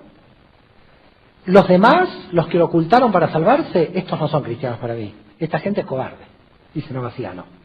Claro, Novaciano le siguieron 10 personas discapacitadas por las torturas romanas. Acá se ríen, pobre gente. Estoy hablando de gente torturada y la gente se ríe. A mí México me da miedo. Bueno, cuestión que, claro, no tenía nadie. La gente que va a seguir a Novaciano murió toda en el martirio. ¿Quiénes van a seguir a Novaciano? ¿Quién se salvó diciendo soy cristiano frente a Decio? Muy poca gente. Entonces apareció San Cornelio. Este tiene el San. Así que verán que ganó. San Cornelio en Roma dijo, todos los que quieran volver, todos pueden volver. ¿Quién ganó? El que tiene el San. Cornelio. Porque tenía la gente que se había salvado. Es decir, la gente que se había salvado era más que la que confesaba que tenía miedo. Con lo cual apareció otro movimiento que es el novacianismo. Los cristianos que siguen a Novaciano. Pero en el fondo todo esto trae consecuencias importantes en teología, el problema entre Novaciano y Cornelio. Porque parece un chiste esto. Pero en el fondo hay algo que cambió del cristianismo con respecto al judaísmo. Cuando Cornelio dice, ahora pueden volver todos. Y lo voy a explicar para que se pueda entender. La teología hebrea dice que hay 3 delitos donde la persona no puede ser perdonada. ¿Quedó claro? El delito de asesinato, de homicidio, el delito de violación, y el delito de idolatría. Es decir, estos delitos son delitos de pena capital. Pena capital quiere decir que nadie alcanza el mundo del futuro. Con lo cual, viene un violador y al mundo judío dice, ¿me arrepiento? No hay forma. En el mundo judío son pena capital. Son los que se llaman pecados de caret, de corte. Es decir, esa alma ya no puede ser salvada de ninguna manera. Claro, todos estos habían cometido delito de idolatría. ¿Qué estaba haciendo Novaciano? Novaciano estaba aplicando la antigua teología judía, donde los que habían cometido el delito de idolatría estaban seccionados y fuera. Novaciano estaba conectado con la antigua ortodoxia judía, que decía que si alguien cometió idolatría, esta persona no puede ser salvada. Cornelio entonces, al decir que los que cometen idolatría pueden ser salvados, y al decir que pueden entrar todos, anula lo que se llama los pecados capitales. ¿Se entiende? Quiere decir que para la teología cristiana una persona que violó 37 veces y mató 80 personas, esa persona podría ser salvada. Porque desde Cornelio dejó de operar el pecado capital. ¿Se entiende el problema? Pero Cornelio lo dejó de operar a los pecados capitales porque tenía un problema. Es decir, cambia la teología otra vez, pero porque tiene el problema de que hay gente que no puede entrar si no cambia. Tiene que decir, tú cometiste idolatría, no importa, vuelve. En el mundo judío dice, tú cometiste idolatría, bueno, está fuera, no alcanza la salvación. Entonces no hay posibilidad de teshuvá. Y por eso en el derecho judío existe la pena de muerte, por eso se lo mató a Eichmann, al nazi. Porque son delitos, es decir, ese violador que violó 37 veces, para el mundo judío no alcanza la salvación. Ese sí por la conducta, no por la fe, está cortado. ¿Quedó claro? Es excomunión por conducta. Ahora, con Cornelio el cristianismo dice no hay pecados capitales, todo el mundo puede ser perdonado. ¡Uy, qué bueno esto! Creó una teología tan flexible que empezó a permitir cualquier cosa. Entonces, yo hago cualquier cosa, yo sé que igual me van a perdonar. ¿Se entiende el problema? Si yo extendí tanto el perdón a cualquier perdón, entonces la responsabilidad ¿dónde está? Se empieza a perder la responsabilidad porque no hay leyes duras frente al delito. Ya todo el mundo puede entrar en arrepentimiento. Este fue el problema de fondo del cambio que yo quiero mostrar entre Cornelio y Novaciano, porque no es solamente quién viene y quién se va, sino que es un poquito más profundo. Y finalmente voy a entrar en un gran problema que también surge en el siglo III. Voy a dejar media hora para preguntas, Joseph, voy a ir terminando para dejar media hora de preguntas. Un gran problema que surgió en el siglo III y que era muy difícil de definir dentro de la teología católica. Sí, Jesús era Dios, como decían los de Alejandría, y como después queda la doble naturaleza, cuando Jesús muere en la cruz, no podían estar crucificando a Dios. ¿Se entiende el problema o no?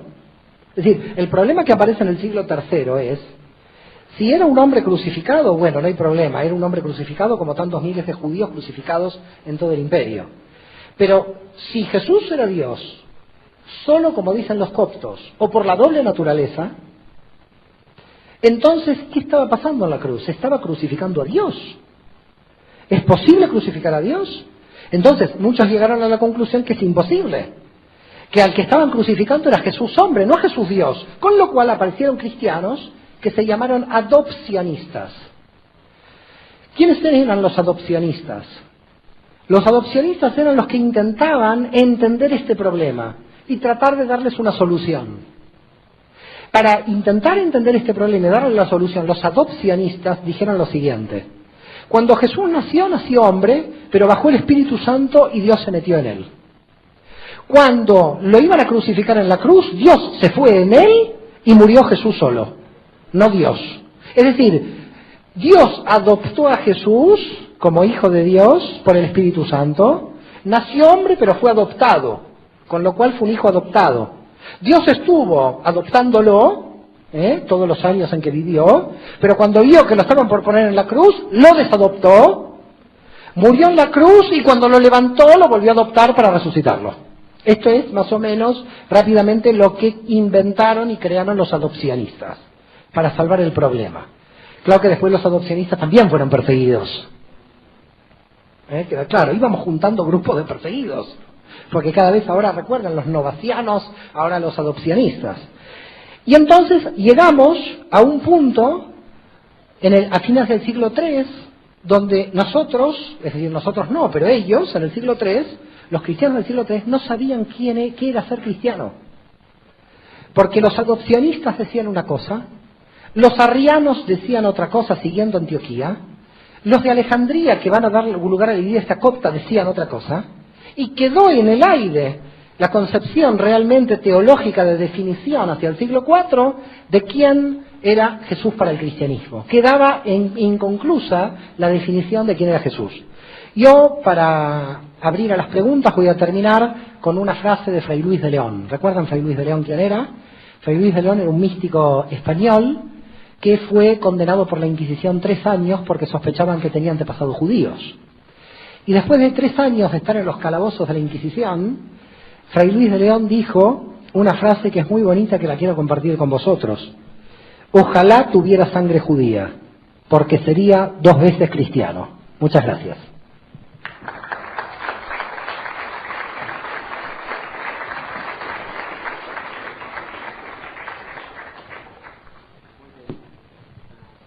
Okay.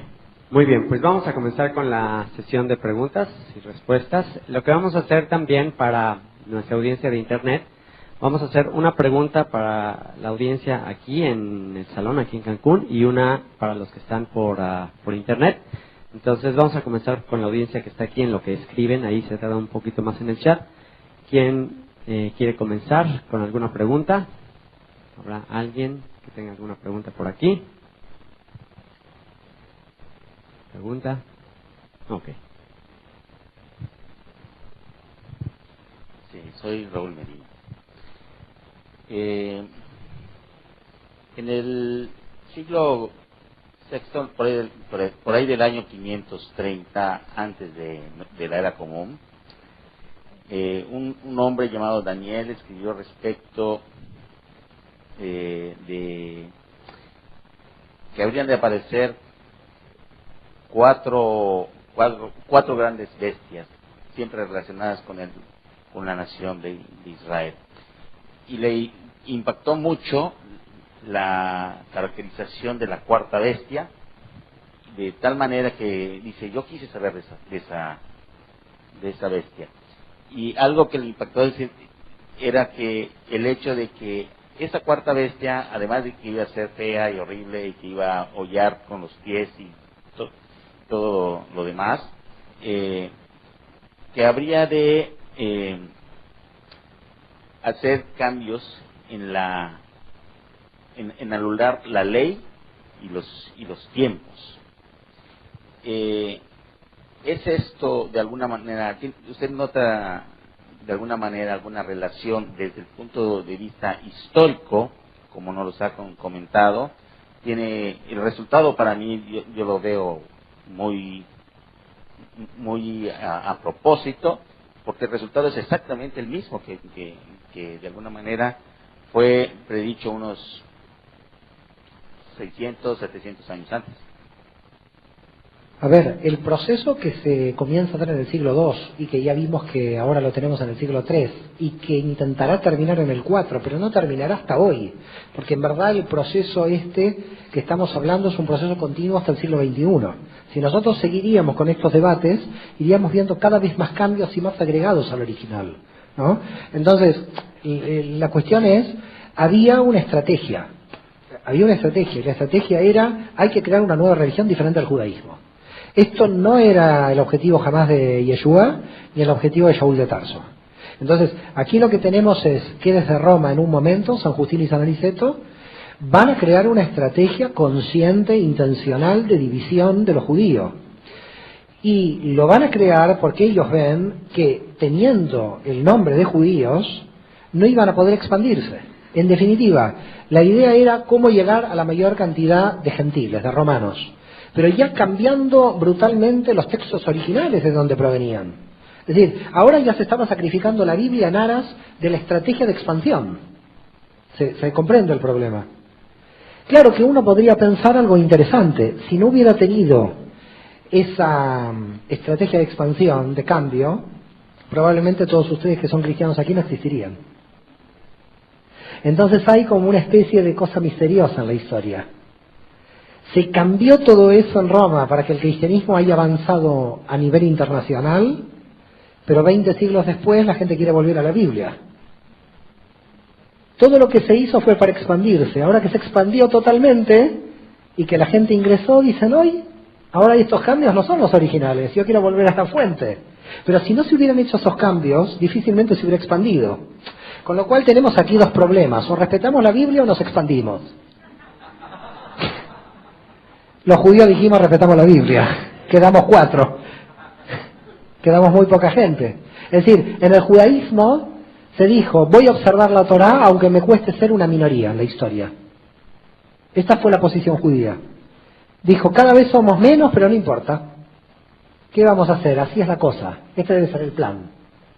Cada vez somos menos en la historia, pero seguimos aferrados a la Biblia. Con lo cual, hay un excelente filósofo que yo me gustaría que lo puedan leer, si tienen la oportunidad. Es un poco de difícil lectura, se llama Franz Rosenzweig. El que quiera después le deletreo el apellido, no se asusten. Franz Rosenzweig escribió, la estrella de David es una estrella que va hacia adentro y la cruz va hacia afuera. La cruz misma ya tiene la idea de brazos que quieren expandirse. ¿Queda claro? El judío va hacia adentro, el cristiano va hacia afuera, y cada uno cumple su papel en la revelación. Lo que pasa es que el problema de irme tanto hacia afuera que no sé de dónde vengo. ¿Quedó claro? Ese es el problema. Cuando uno se va demasiado afuera, ¿y quién era mi familia? Uy, me olvidé. Voy a ir a visitar a mi papá. Oh, mi papá era judío. Me olvidé de dónde vengo. Anduve por ahí 2000 años, conquistando territorios en América, en Europa, expandiendo el cristianismo. Y ahora cuando vuelvo a casa me doy cuenta que mi papá es judío. ¿Y ahora qué hago? ¿Quiere decir que yo también soy judío o tengo que seguir expandiéndome? Yo puedo seguir por ahí expandiéndome. ¿Quedó claro el problema? Entonces el proceso es como muy complicado, porque el cristianismo en su función histórica fue expansivo. Básicamente esto se lo dio Pablo, la expansión, en la teología de incorporar a los gentiles. Pero Pablo no cedía a las exigencias de la Torá. Después lo que pasó en Roma ya fue llevar a Pablo a la máxima consecuencia. Si ya Pablo quería admitir a los gentiles, admitamos a todos, admitamos idolatría, admitamos todo con tal de expandirnos. Y llegó un punto tal, para contestarle profundamente su pregunta, que hubo un gran problema cuando los misioneros irlandeses fueron a evangelizar Inglaterra. Saben que cuando los pueblos bárbaros invadieron el Imperio Romano no quedó ni títere con cabeza, todo eran otra vez paganos. Entonces el cristianismo tuvo que empezar de cero, volver a recristianizar a Europa entera. Esto comenzó con los irlandeses. El único pueblo que se quedó cristiano en Europa cuando cayó el Imperio Romano fue Irlanda. Por eso es tan católica. Con lo cual los irlandeses fueron, ¿recuerdan San Patricio? ¿A dónde fueron? A Inglaterra, a estos bárbaros de Inglaterra, cristianizarlos.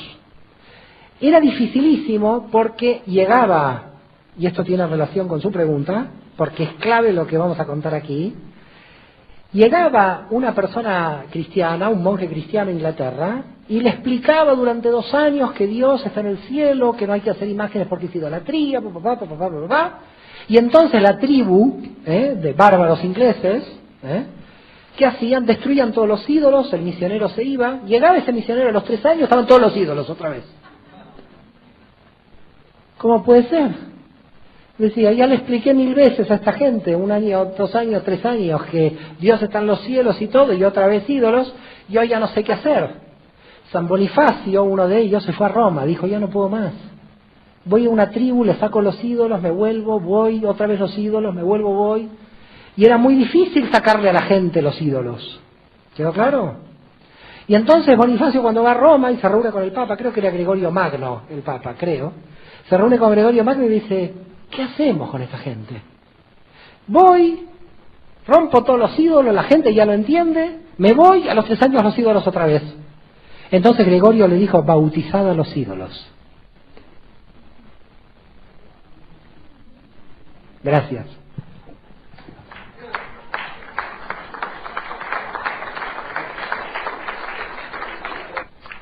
Ok, eso de bautizar a los ídolos estuvo magistral, qué bárbaro. Wow. Bueno, sí. Ok, tenemos una pregunta por aquí por la audiencia de internet. Tenemos 129 computadoras en diferentes partes del mundo, hasta Italia estás llegando. Y bueno, aquí tenemos una pregunta que te la va a leer. Hola, espero que no al Vaticano, ¿no? Solo a Italia. Pues... Porque si Benedicto está mirando, le mando un saludo.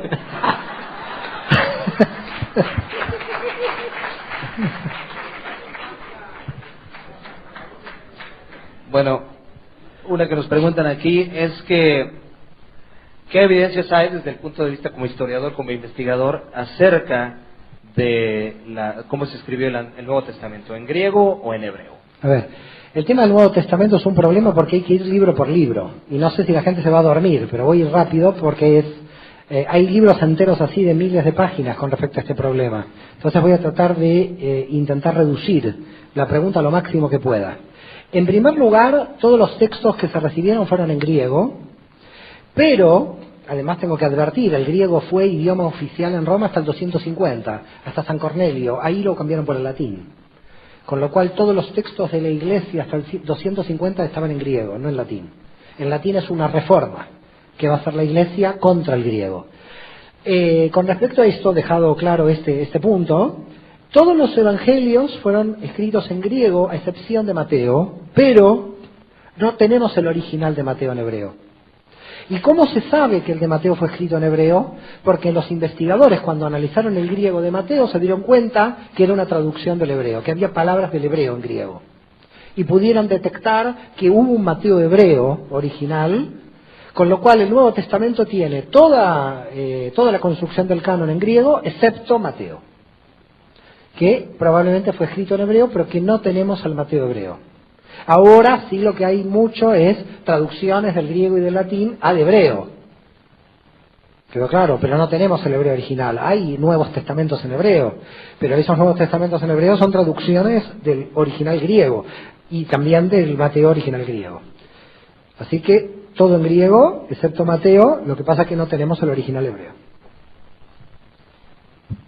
Y esto nos desprende otra. La lengua, esto generó mucha controversia en el 2004 cuando salió la película de Mel Gibson. ¿Cuál era la lengua oficial entre el pueblo hebreo en el siglo I en Judea? El arameo. El arameo es muy parecido al hebreo. Es más, hay muchas partes de la liturgia hebrea que nosotros los judíos la hacemos todos los años en la Pascua, que gran parte del Pesaj hebreo no es hebreo, es arameo. Hay una linda tradición, viene de la tradición, no tiene nada que ver con la Biblia, de por qué se lee en arameo y no en hebreo. Y se dice para que los ángeles no entiendan lo que decimos. Pero bueno, eso tiene que ver con todo otro problema que no lo voy a traer aquí. No voy a traer el problema de los ángeles porque ahí ya tenemos mucho problema. Pero básicamente se utilizó mucho el arameo. En el Talmud, en la tradición oral hebrea, existe mucho arameo. Seguramente Jesús habló en arameo. Tenemos un cálculo de que es posible que sabía griego y latín. Porque, a ver, el problema es así. El arameo era el idioma del pueblo. El griego era el idioma de los intelectuales. Era el idioma de los intelectuales porque la filosofía griega. Y el latín era el idioma administrativo del Imperio Romano, del ejército. Por tanto, cuando uno quería hacer algo con alguien en el imperio, era el latín. Cuando alguien estaba hablando de filosofía, lo hacía en griego. Entonces, claro, no sabemos hasta qué punto Jesús qué idiomas conocía. Algunos dicen que probablemente el griego, porque estaba cerca de ciudades que tenían población griega.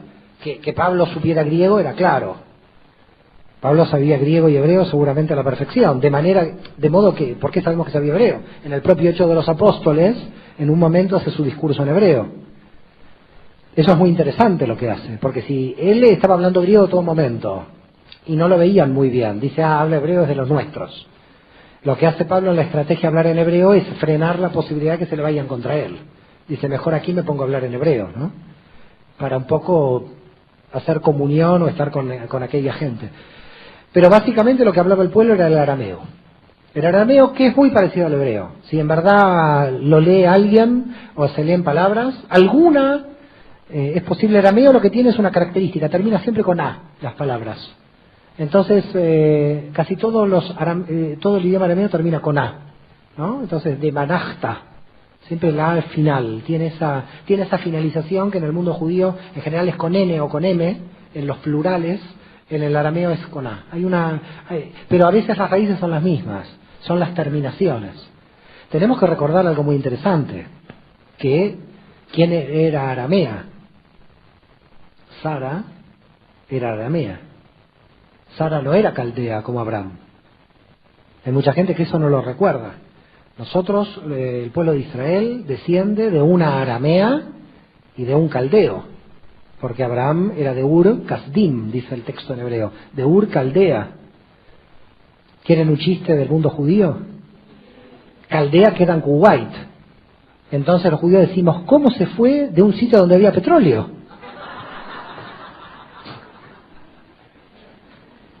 Bueno, muchas gracias. Muy bien, todavía tenemos un poquito más de tiempo. ¿Estás listo? ¿Sí? Yo estoy aquí toda la noche. Ok, perfecto. Bueno, ahora toca una pregunta de aquí del auditorio. ¿Alguien tiene alguna otra pregunta? Ok.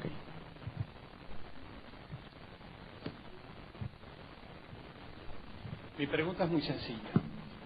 Quisiera saber si tú crees que Jesús tuvo tal noción de las profecías que se esforzó él mismo en cumplirlas para ser el Mesías. ¿Qué pregunta? ¿Por qué no me sacaron la voz del micrófono? Hubiera preferido que el micrófono quede mudo ahora, para poder responder esta pregunta. A ver, en principio hay algunos que dicen esto, es decir, yo conozco teorías que van por ahí, que dicen esto. Ahora, es un poco difícil lograr que exactamente una profecía calce con lo que uno quiera. Lo que sí a mí me queda claro es que cuando él entra en Jerusalén, él es consciente de que lo van a matar. Es decir, lo que la investigación dice, indudablemente, es que la conciencia de que Roma se iba a meter con él en cuanto a entrar en Jerusalén, esto era casi claro. ¿Quedó claro lo que digo aquí? Es decir, la no resistencia, y decimos no resistencia porque recuerdan que había gente dentro del grupo de él que estaba armada. No sé si recuerdan qué pasó cuando lo detienen en ¿dónde? ¿No recuerdan? En el Monte de los Olivos. Cuando lo detienen en el Monte de los Olivos, hay alguien que saca un arma. ¿Quién es? Así que, además de judío y casado, estaba armado. Me gusta más, a Pedro. Pedro ya me gusta más. Este era ya está, me casé, soy el Papa, ni se dio cuenta que era el Papa, pero estaba contento y sacó le cortó la oreja a uno que andaba por ahí, a Malco, que lo venía a detener a Jesús. Quiere decir que había algunos de sus seguidores que la cosa veían que si no iban con guardaespaldas se complicaba. Y solo el maestro decía, si vamos a salir de aquí corriendo y pónganse a cortar orejas y a matar gente, o frenemos la cosa ahí. Él sabe que cuando lo detienen y él frena la cosa ahí, es que lo llevan a la muerte. Porque está frenando la posibilidad de escapar. Él no frena esa posibilidad. Esto es muy interesante. Él no frena la posibilidad de escapar. Él dice, esto es lo que tiene que pasar, así que voy a... Con lo cual, hay un camino directo entre la conciencia de lo que va a pasar hasta dónde va. Ahí sí podríamos decir que él sabe perfectamente. Ahora, toda la prédica que él realiza en Galilea, que esté conectada entera con las profecías, esto ya es una cuestión un poco nuestra, si la queremos conectar o no queremos conectar. Porque esto es ya un rabino que está debatiendo. Pero en cuanto a su muerte, ya prácticamente programada por él mismo, porque al final se iba a meter en la boca del lobo, cuando se metía a Jerusalén con los problemas que él sabía que había, ahí yo creo que sí había una conciencia de que él se estaba entregando. Es decir, aquí sí yo creo que había una conciencia en ese punto. Ahora, ¿cuándo le apareció esa conciencia? No lo sabemos. ¿En qué momento? ¿Le apareció antes de entrar a Jerusalén? Él se jugó a todo o nada, porque cuando él entra a Jerusalén miles de judíos están con las palmas en la mano. Hay poca gente que sabe esto. La tradición del Domingo de Ramos es una tradición judía, porque es lo que se conoce en la festividad judía de Hoshana Rabbah. En Hoshana Rabbah, todos nosotros los judíos en la sinagoga, agarramos palmas en las manos y damos las 7 akafot, las 7 vueltas por la sinagoga, tiene toda una... Y en el siglo I y un poco antes, a los grandes rabinos, cuando se los recibió en la ciudad, cualquiera, no en el caso de Jesús, se los recibía con palmas en la mano. Y entonces, cuando él entra a Jerusalén y lo reciben los judíos con las palmas en la mano, él aparentemente dice, bueno, quiere decir aquí que la cosa va bien, porque la gente me está apoyando. Pero en el fondo él sabía que contra el poder era muy difícil de pelear. En definitiva, yo creo que aquí hay en todo lo que es la cuestión de Yeshua, hay algo que siempre yo lo vi como muy cercano a toda la teología hebrea más antigua, a todo el judaísmo más antiguo. Si usted analiza la génesis del pueblo de Israel y la génesis, en este caso, del cristianismo, es la victoria de un derrotado. Porque Moisés no hizo ninguna revolución en Egipto, tuvo que salir corriendo. Moisés, con el pueblo de Israel nace exiliado. El pueblo de Israel es un exilio general. Nos vamos de aquí y salgamos corriendo. ¿Queda claro? Es gente esclava, que había sido esclava. Entonces, es un pueblo oprimido en Egipto, que está derrotado, que quiere liberarse. La concepción del nacimiento de todo lo que es la teología cristiana con respecto a Jesús también es la victoria de un derrotado, porque es alguien que llega hasta la cruz y después se lo resucita. Y entonces, la resurrección del pueblo de Israel es la salida de Egipto.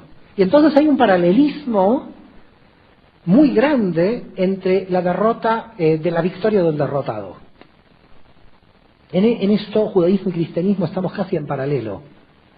La victoria del derrotado es el que se entrega por amor al otro y no le importa. Y por lo tanto, Moisés se entregó y dijo, vamos a sacar a estos esclavos. Moisés se podía haber quedado tranquilo en el desierto, que ya tenía la mujer, ya tenía el suegro que le apoyaba. El suegro le dio las cabras, le dio todo, ya estaba heredando una parte de lo del suegro. Con lo cual hay una fórmula que se vuelve a repetir en el caso de Jesús, y es el derrotado que pese a la derrota, él sabe que tiene la victoria. Es decir, el débil que realmente no es débil, es fuerte. Parece débil, pero es fuerte. El pueblo de Israel en general siempre tiene esta característica. Parecemos débiles, pero seguimos en la historia. ¿Queda claro? Viene uno, nos quiere matar, viene Chávez, dice cualquier cosa. Mire, hay una frase que está, esa frase en muchas zamarretas se dice remeras, no sé cómo se dice aquí, camisetas. Aquí se dice como Argentina, bueno, alguien me entiende. Camisetas, en Israel, que a mí siempre me llama la atención y me encanta. Un día me la voy a comprar. No voy a ir con la camiseta, pero me la voy a comprar. Porque dice, vimos pasar a los asirios y se fueron.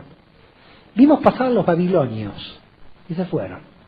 Vimos pasar a los griegos, se fueron. Vimos pasar al imperio romano, y se fue. Vimos pasar al imperio alemán, y se fue. Vimos pasar al comunismo, y se fue. Vimos pasar a los nazis, y se fue. Y dice al final, ¿qué pasan los que siguen? Gracias.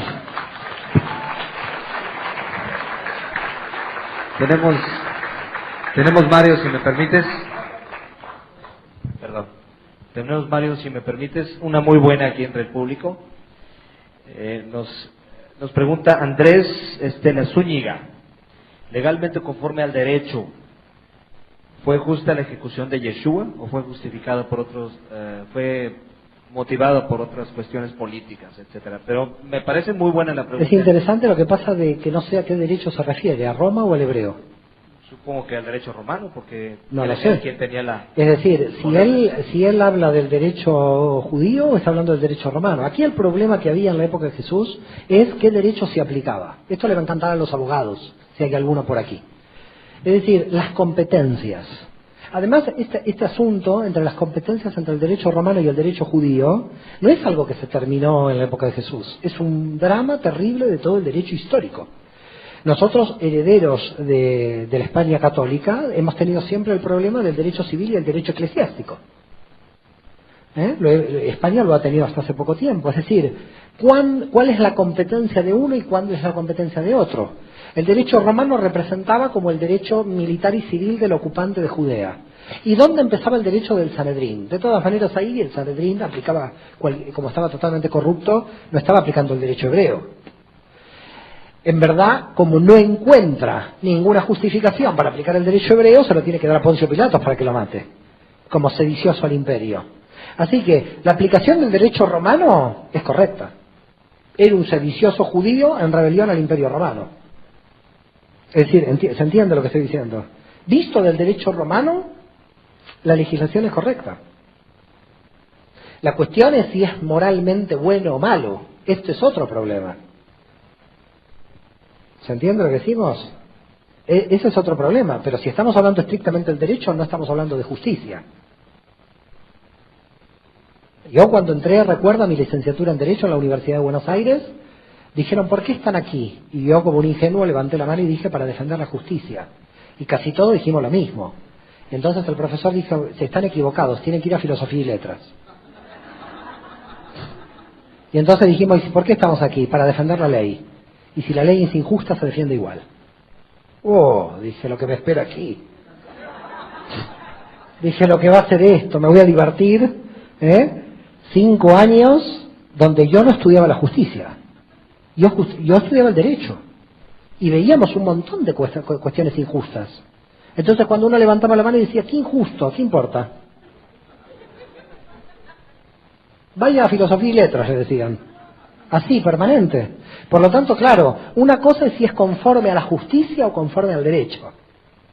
Entonces, claro, la respuesta a esa pregunta es como muy difícil de hacer. Porque yo digo es correcto conforme al derecho y la gente aquí me va a ver como diciendo, oye, ¿qué está diciendo? Conforme al derecho romano, claro que es correcto. Que no fue justo, ya sabemos que no fue justo, pero fue correcto. Entonces hay que ver de qué derecho se trata y qué derecho y quién lo impone, ¿no? Ahora el derecho en Venezuela me imagino que debe ser diferente, ¿no? Todos los días se expropia algo. ¿Y la expropiación del señor Chávez es correcta o incorrecta? No lo sé, la cuestión es que por derecho le expropia. ¿Se entiende lo que decimos? Es decir, si la pregunta es por el derecho, se aplicó perfecto el derecho romano. Este es un judío que habla, es declarado Mesías. Un Mesías quiere decir rey de Israel quiere decir una sublevación contra el imperio y por lo tanto hay que ajusticiarlo. Los romanos, limpio, ahí van a ajusticiarlo. Ese es el derecho. No pueden hacer otra cosa. No había derecho cuando los soldados le están haciendo chistes, le meten la cosa y todo eso. Ahí no hay derecho. Ahí no hay derecho. No es que lo pusieron en la cárcel y después lo sacaron directo para la ejecución, ¿no? Entonces ahí cuando ya hablamos de todo lo que fue la flagelación, ahí sí que no intervenía el derecho romano, ahí se propasó la tropa, es lo que se llama habitualmente el exceso, ¿no? El exceso de la tropa. La tropa se excedió, estaban los romanos ahí, que no sabían qué hacer, tenían un prisionero judío, mira este prisionero judío, vamos a jugar con él. Entonces ahí no sé, ahí no hay derecho, pero desde el punto de vista del derecho romano se aplicó perfectamente. El derecho judío no, esto no lo hubiera permitido, porque Judea no era independiente, por lo tanto no tenía derecho judío Judea si no era independiente. El derecho, entre comillas, que tenían los saduceos era una corrupción total, estaban a favor de los intereses romanos. Entonces, si no hay un Estado independiente que ponga su propio derecho, ¿cómo con el ocupante romano se puede decir que fue justo esa ejecución? Todo lo que pasó bajo la ocupación romana fue injusta bajo el derecho hebreo, porque no se aplicaba el derecho hebreo. Se aplicaba estrictamente bajo la competencia religiosa en lo que tenía que ver con la Torá. Si alguien comía una comida prohibida, caía el rabino, pero no caía el centurión. Imagínense yo llamando al centurión porque un judío comía cerdo. El centurión decía, ¿qué me importa? Que siga comiendo. Ahí no hay derecho romano. ¿Queda claro? Porque esa es legislación religiosa. Pero si hay cualquier judío caminando por ahí y dice, ¿saben qué? Mañana declaro la independencia de Judea. Ah, sí, esto es derecho romano. Entonces, claro, vamos a ver si el amigo está de acuerdo y le gustó la respuesta. Si no, vuelvo a preguntar. De hecho, aquí ya le agregó, lo especificó la pregunta. Es alguien de Perú. Quiere decir que alguien me está escuchando, es verdad esto. Me da miedo, yo creía que era un juego aquí de los muchachos. Esta persona es de Perú y lo que pregunta es, su pregunta es básicamente con respecto al derecho hebreo, a la Torá.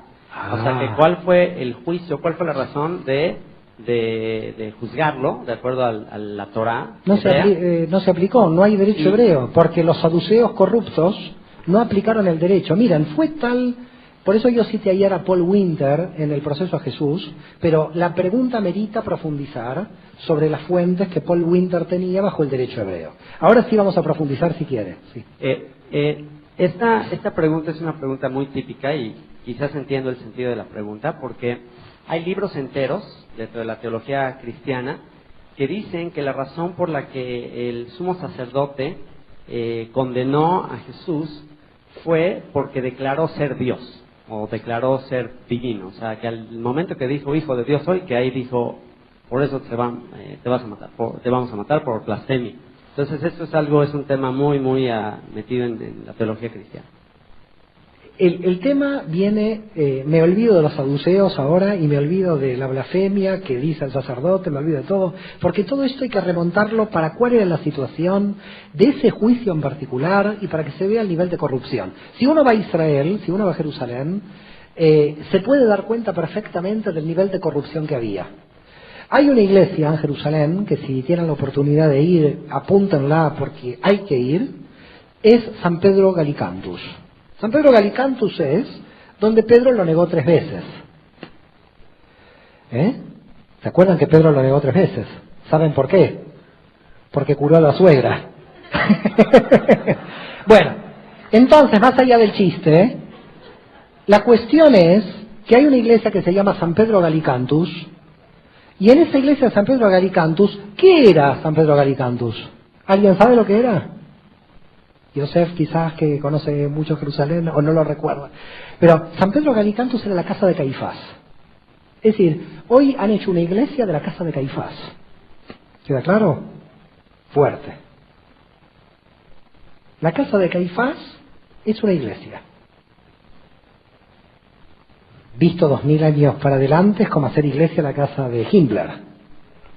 Pero la cuestión es que ¿por qué se hace iglesia la casa de Caifás? Porque Caifás lo que hacía es tener los calabozos, las cárceles en su propia casa. Por eso es muy interesante ir a la iglesia de San Pedro Gallicantus, porque ahí se va a entender el proceso a Jesús perfecto. Ahí se entiende in situ, en el sitio, el problema. Caifás llamaba al prisionero, lo traía a la policía del templo, y en el caso de Yoshua, desde el Monte de los Olivos, se lo llevó a su casa, que es San Pedro Gallicantus hoy. Y el famoso juicio, que ustedes tienen una idea del Sanedrín, van a ver lo que fue. Ese famoso juicio del Sanedrín no fue juicio del Sanedrín, fue Caifás, Anás y 2 tipos más, que estaban en la casa, le dijeron 2 o 3 palabras y lo mandaron al calabozo que estaba abajo. Pero no solo a Yoshua, sino a cualquiera que estaba contra la corrupción. Ahora, si nosotros analizamos, y esto está en el texto del libro de Paul Winter, cómo se hizo ese juicio, es así. Un juicio en Israel había que convocar a todo el Sanedrín. Recuerdan que el Sanedrín tenía 71 miembros, 70 más 1, que es el Cohen Gadol, el sumo sacerdote. ¿Saben por qué tenían que tener 70 más 1? Porque 70 más 1 entraron a Egipto con Jacob. Recuerdan que Jacob entra con 70, y son 71. En representación de cada uno de los israelitas que entraron con Jacob a Egipto, se hizo el Sanedrín. En la época de Jesús no era ninguna buena representación el Sanedrín, pero no se lo convocó. Al Sanedrín completo no se lo convocó. Había un Sanedrín de emergencia que era un tercio. Se podía convocar a lo que se llamaba el Sanedrín de emergencia, porque quizás no se podía convocar a los 70. Quizás había 40 del Sanedrín que estaban viajando. Esto es como los diputados, que nunca aparecen para votar, ¿no? Que están filmando en la televisión, y de repente hay 2 diputados ahí. Uno dice, ¿y los representantes míos dónde están? Todos están viajando. En consecuencia, en el Sanedrín de emergencia era un tercio que era 23 personas, no 70. Caifás tenía que haber convocado al Sanedrín general. Si no estaba, porque estaba llegando la fiesta, Pesaj, al Sanedrín de emergencia. ¿Qué es Sanedrín de emergencia? Hasta los de emergencia estaban comiendo ya en la casa, preparando Pesaj. Entonces dice, ¿qué hacemos con este? ¿Qué tenemos aquí? Y bueno, mira, ¿quién estoy? Caifás, mi primo, el otro, son 3, 4, que estamos ahí. Decimos, ¿quién eres tú? ¿Hijo de Dios? Todos somos hijos de Dios. Has blasfemado, abajo a la cárcel, yo rápido. No hay juicio. No se hizo juicio. Lo que se llamamos juicio de Caifás es totalmente ilegal, porque los 70 del Sanedrín no estaban, ni el Sanedrín de emergencia de los 23. Si alguien quiere expandirse en todo el proceso, está la obra de Paul Winter, que para mí en este punto es increíble los detalles del derecho hebreo que cita Paul Winter para tratar de explicar la ilegalidad de ese juicio, que no fue ningún juicio. Fueron 3 o 4 tipos que dijeron, vas a la cárcel, en mi casa, yo me pongo a cenar mientras tenía ahí abajo a la gente en la cárcel. Por eso cuando uno va a la iglesia de San Pedro Galicantus, baja 2 escaleras abajo y baja donde estaba Yoshua con otros revoltosos, porque no creían que fue a él. Tenía 4, 5, 10 a veces. Y él comía con la familia tranquilo mientras estaban los 10 ahí esperando que los ejecuten. O esperando a los que vayan a la autoridad romana. Por lo tanto, es totalmente ilegal la acusación de blasfemia por parte del sacerdote. Porque ya ves que no cumplió en absoluto con las reglas del derecho judío. ¿Eso por qué? Porque era aliado del Imperio Romano. Porque podía hacer lo que quería, estaba impune. Porque si alguien decía algo contra el sacerdote, llamaba a Poncio Pilatos, no así porque no había teléfono, pero lo llamaba y le decía, venga, con la legión. ¿Qué problema? No hubo derecho hebreo, fue totalmente injusto. Pero reitero, no fue el caso injusto, fueron miles y miles de judíos crucificados los injustos, porque eran todos bajo ocupación romana. Bajo ocupación romana, el derecho romano contra la sedición al imperio mataba al quien quería. Bueno, no sé si seguimos con internet o seguimos con la gente. Una pregunta más tenemos, antes de irnos al receso. ¿Habrá una pregunta más? ¿Sí? Ok.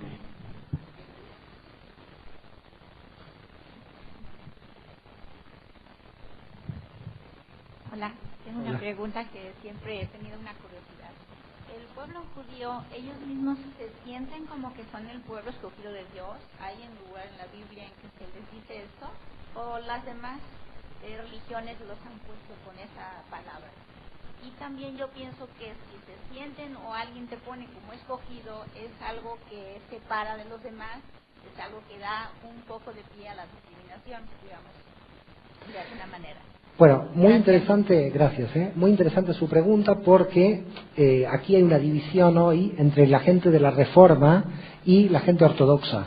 La gente de la Reforma, en las liturgias hebreas, ha sacado esta frase pueblo escogido, porque mucha gente en la Reforma se quejaba un poco de esto, diciendo, no, como pueblo escogido, todos los pueblos somos escogidos, y por lo tanto en la Reforma pasó esto. La ortodoxia mantiene la base bíblica, que es pueblo escogido, pero yo tengo que hacer una aclaración antes. El término exacto que aparece en la Biblia en hebreo no es pueblo elegido. Hay mucha gente, esta es otra mala traducción, es pueblo adecuado. Es pueblo adecuado a un fin, lo cual implica que es adecuado para ese fin, y otros pueblos son adecuados para otros fines. ¿Quedó claro?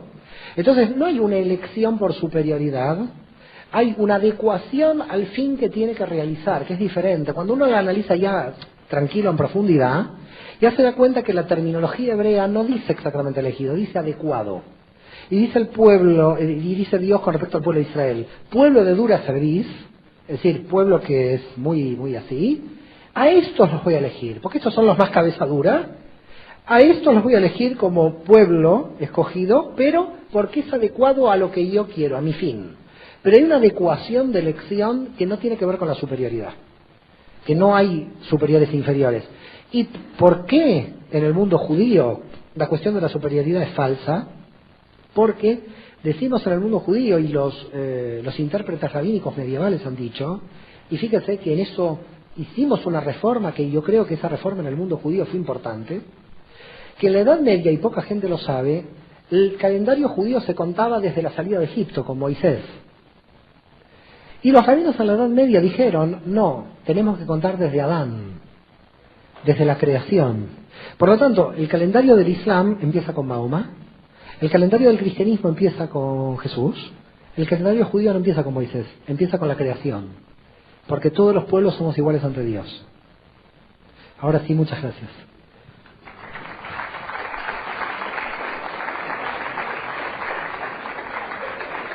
Muy bien, pues ahora sí vamos a tomarnos un receso.